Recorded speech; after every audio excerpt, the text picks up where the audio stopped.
यहाँ लहसुन कुछ रेट है और बाहर मार्केट में कुछ और रेट है, तो क्या है इसका मतलब सही कारण? सर एक्चुअल में पारदर्शिता की कमी है। अब यहाँ पे आप देखें, हम ये चीज़ 160 रुपये किलो बेच रहे हैं, तो मार्केट में वो 200 रुपये पाव या 200 रुपये का 100 ग्राम, वो उनकी मर्जी है जो भी रेट रखते हैं। इससे क्या कंज्यूमर्स को पता चलता है कि एक्चुअल रेट चल क्या है।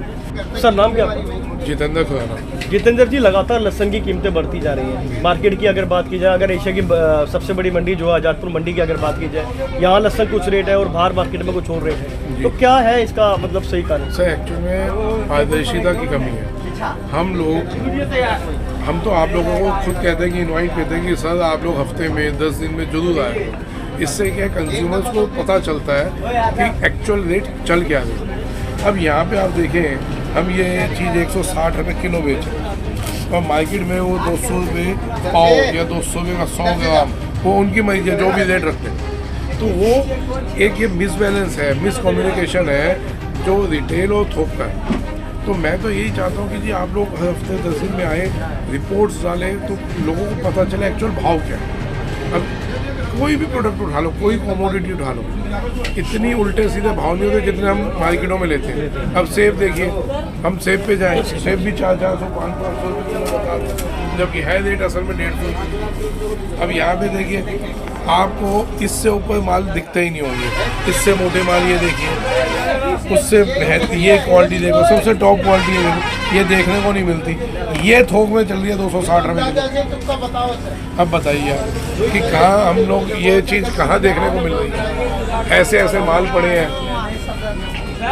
ये देखिए कितने बेहतरीन माल है, तो ये वाले माल बिक रहे हैं 200 रुपये किलो। तो ये सिर्फ पारदर्शिता की कमी है, ट्रांसपेरेंसी नहीं है। जैसे ही आप लोग बेसिकली प्लेटफॉर्म नहीं है। अगर आप लोग हफ्ते में 10 दिन में आते हैं तो एक प्लेटफॉर्म मिलेगा कंज्यूमर को भी और व्यापारियों को भी। यहाँ पे पूरी एक लाइन चेन है, वो चेन में एक ट्रांसपेरेंसी आ जाएगी, तो किसी की लूपहोल्स और ये सब खत्म हो जाएगा। हम लोग शुरू से ही ट्रांसपेरेंसी में रहे हैं, इसलिए हम लोगों को कोई प्रॉब्लम नहीं है। उन लोगों को ये इंटरव्यूज देने में प्रॉब्लम आएगी जो जिनके कोई ना कोई झोल होंगे, कहीं ना कहीं उनके लूप होल्स होंगे। अपना कोई लूप होल नहीं है। हम तो कहते हैं आप लोग इनवाइट करते हैं, मेरे कई चैनलों पे आता है जितेंद्र खुराना, जैसे ही आप डालेंगे यूट्यूब पे कई चैनल्स में मेरा इंटरव्यू आता है। आप देखेंगे मेरा डेली का इंटरव्यू होता है सर, और कम से कम 3.25 लाख लोग चैनलों में जुड़ा हुआ है हमारे से। तो एक अच्छी चेन मेंटेन है मेरी। मैं तो आपको भी इनवाइट कर रहा हूँ, जैन साहब आप मेरे फ़ोन से ही आए हैं, मैंने बहुत रिक्वेस्ट की, मैं सर आप आओ और एक लोगों को दिखाओ।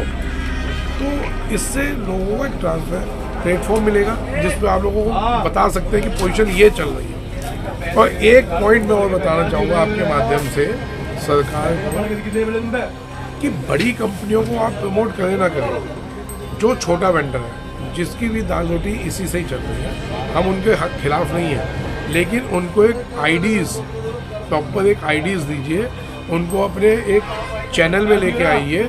भले उनसे 100 रुपया 500 रुपया साल का लो, एक जैसे इनकम टैक्स में हम लोग जुड़े हुए हैं, वो भी एक चैनलाइज होंगे, तो उसके बाद वो एक कंट्रोल में एक सब चीज़ें आ जाएंगी। एक बहुत बड़ा पॉइंट है ये, इसको चैनलाइज करें आप। उससे है सब, कोई अभी क्या है, कोई भी भाव बता दे रिटेल में, कोई ऊपर दबाव नहीं है ना सर, तो इसलिए कुछ भी आप रेट ले सकते हो। चैनलाइज जैसे ही होगी तो पता है कि इससे ऊपर जाएंगे, हो सकता है कोई ऑफिसर ही ना पूछ रहा हो, तो हमने रेट नहीं बताना, कमाए आप, कोई मना नहीं है। लेकिन एक्चुअल जो कंज्यूमर है, जो एक्चुअल खाने वाला, आप भी हैं, हम भी हैं, मेरा लहसुन का काम है, तो मैं सब्जियां तो खाता ही हूँ, मैं भी उसी दौर से गुजर रहा हूँ जिस दौर से सब गुजर रहे हैं। तो वहाँ आके हमारे को भी दिक्कत होती है साहब कि यार इतना रेट तो मंडी में नहीं है। अब मजबूरी क्या है भाई साहब, मैं मटर लेने गया हूँ तो 2 किलो 3 किलो मटर ले लूँगा, मैं 20 किलो का गट्टा तो ले नहीं सकता। तो यहाँ पे अगर ये अगर गवर्नमेंट के कंट्रोल में चीज़ें आती हैं तो एक चैनल बन जाएगा, एक ऊपर प्रेशर होगा कि हमने उल्टे सीधे रेट नहीं लिए।